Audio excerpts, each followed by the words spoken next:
গোপালগঞ্জবাসী আমলিক দোষকদেরকে প্রতিরোধ করে নাই। যারা হিংস্র প্রাণী আমলিক তাদের একটি শাখা। বিশ্বব্যাপী হিংসাত্মক কার্যকলাপ যারা করে আমলিক, যুবলীগ, ছাত্রলীগ তাদের একটি শাখা। গোপালগঞ্জবাসীদেরকে বলবো, আপনারা তাদেরকে বর্জন করুন। সুস্থ ধারা রাজনীতিতে আসুন, সুস্থ ধারা রাজনীতিতে আসুন। শান্তিপূর্ণ সমাবেশ করলেন, আপনাদের কোনো ক্ষতি হতো না। কিন্তু সেই বিবর্জিত, নিষিদ্ধ, ঘোষিত একটি দলকে গোপালগঞ্জবাসী আস্কারা দিয়ে এই পর্যন্ত অগ্রসর করেছেন।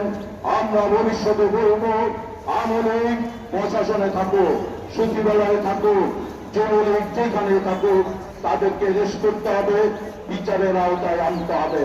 যেই পর্যন্ত বিচারের আওতায় না আনা হবে, তার এরকম আস্ফালন করতেই থাকবে। চোর কখনো অভ্যাসগত চুরি বন্ধ করতে পারে না, টাকাতে বন্ধ করতে পারে না।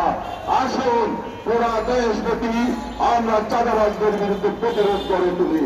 আইন শৃঙ্খলা উন্নয়নের জন্য সরকারকে বলছি।